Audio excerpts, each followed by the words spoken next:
After everything that happened in 2016, after the searches, after the attention, after the sense, at least for a moment, that the case might finally be moving somewhere, there was one question that mattered more than anything else.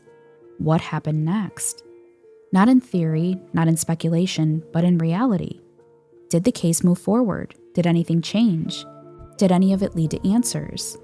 Or did it become something else? Something that looked like progress in the moment, but didn't actually move anything at all. Because in a case like Elisa Roberson's, what happens after a moment like that tells you everything.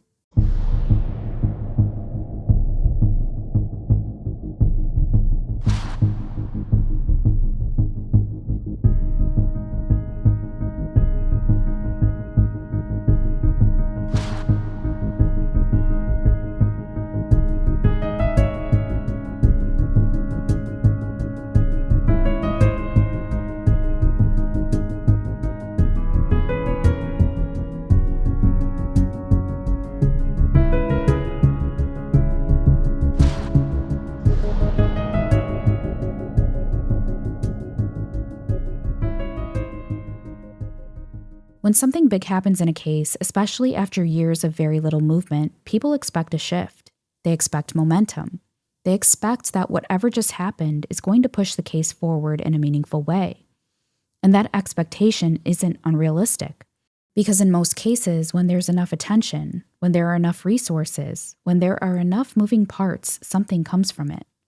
Even if it's not resolution, even if it's not an arrest, even if it's not the final answer, there is usually movement, a direction, a next step, something that people can point to and say, this changed the case. That's what families hold on to in moments like this. Not certainty, but movement.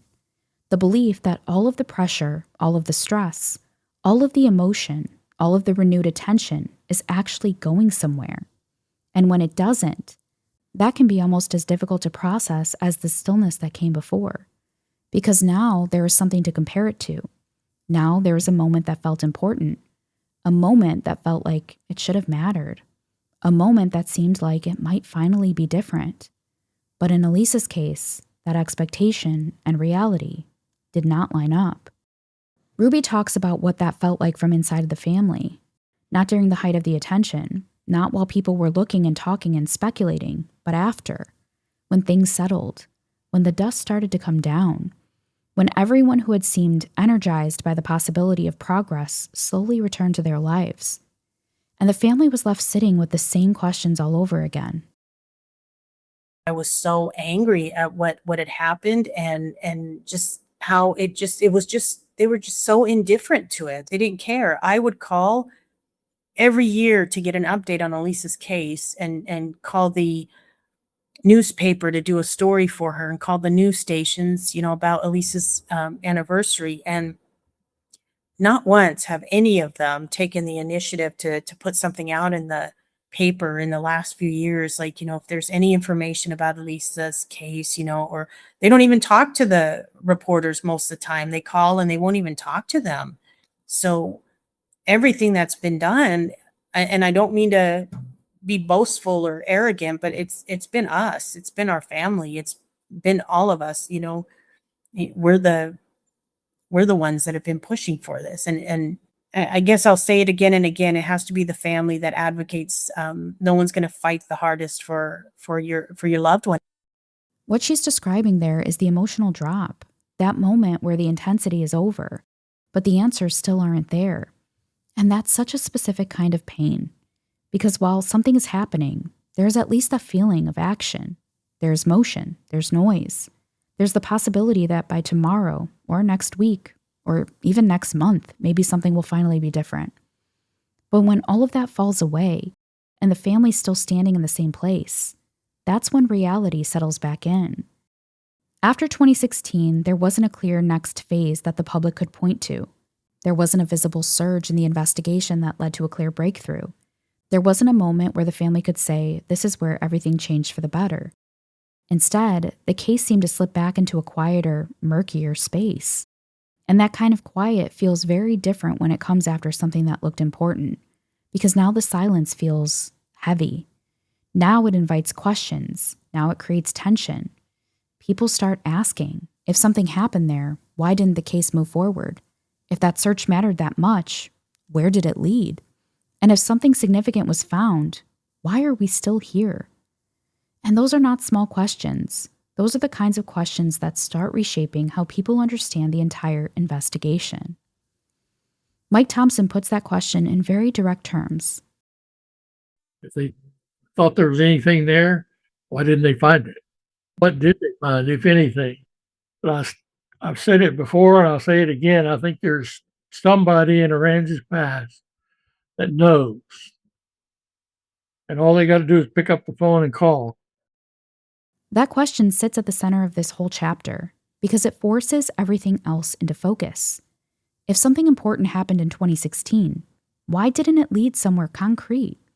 And if it didn't lead anywhere concrete, then what exactly was everyone looking at? What exactly changed? What exactly did the family endure all over again?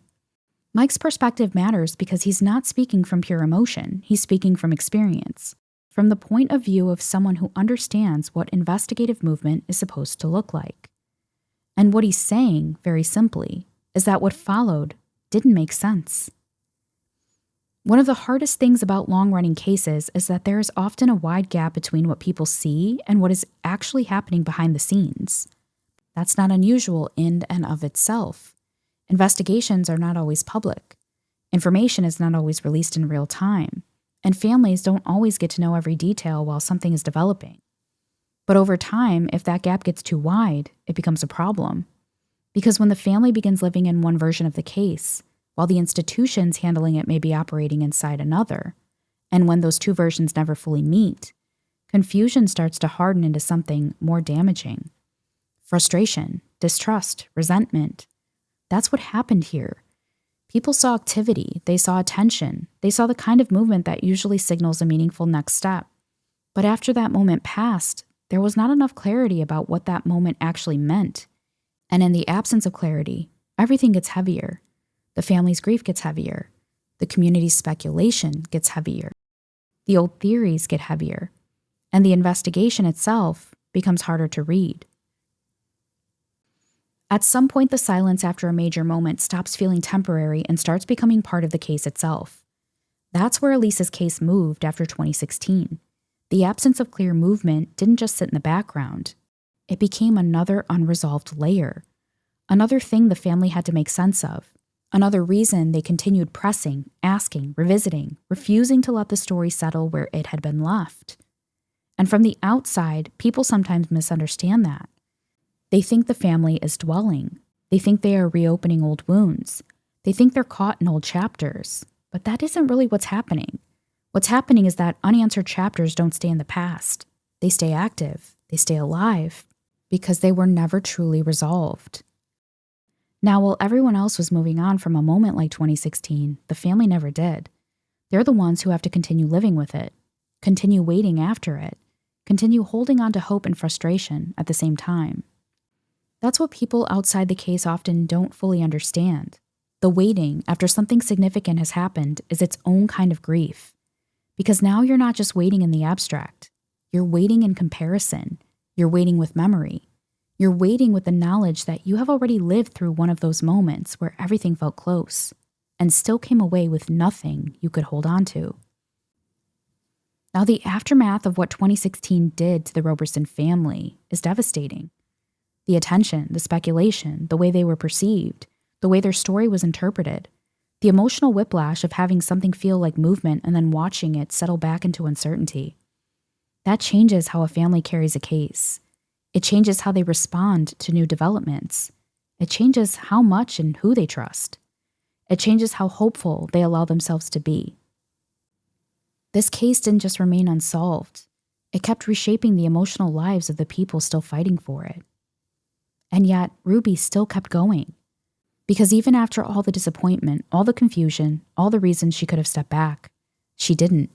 She kept carrying it. She kept pressing. She kept trying to keep Elisa at the center. And that's what's sad, is it's time that you can't get back. You know, we've lost so much time and so much energy trying to fight this just to get to the next step. And And I just knew that I had to keep doing the next biggest thing.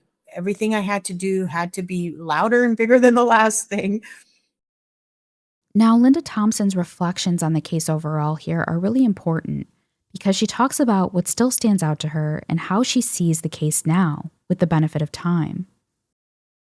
What more could we do? We had a bloodhound there immediately that first day. We waited 3 or 4 days before it dawned on me about the Caesar group. That was the dog team that came in, and I had just returned from a conference, a Crime Stoppers conference, where I was made aware of the Caesars Children's Education Search and Rescue program that was done up in the Dallas Fort Worth area.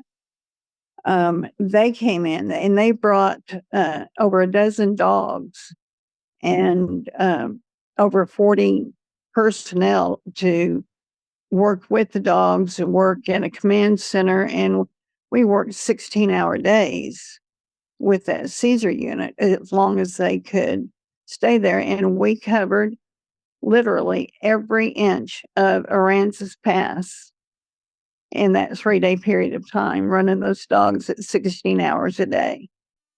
I hope that this will open the eyes of new investigators who can look into the case and see what I could have done or should have done, and see if there's anything we can do with modern technology that can answer some of the questions that are still there.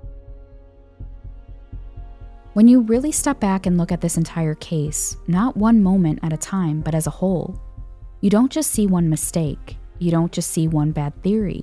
You don't just see one missed lead. You see accumulation, a case shaped by a series of decisions, a family shaped by a series of disappointments, a story that has never stopped evolving, even though it has never reached the thing everyone needed it to reach. Today, Elisa's case is still open and unsolved. The questions are still there, the family's still waiting, and everything that happened in 2016 is now folded into a much larger timeline. Not the turning point it once felt like, not the breakthrough it once seemed like it might become, but just one more chapter. One more moment where the case looked like it might finally move in a clear direction, and still didn't. Now, what happens next isn't answers. It isn't resolution. It's not the kind of movement people were hoping for, or the family. What happens next was time, more waiting, more questions, and a case that is still all these years later, unsolved. Next time on The Unseen Truth, we come back to the people at the center of this story. The family, the loss, the years that have passed, and what it means to keep going.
The Unseen Truth is a Reignited Media production, hosted, edited, and produced by me, Jen Rivera. A special thank you to Reignited Media's own Sam Cole and Rose George for their support in scheduling and conducting the interviews that made this season possible.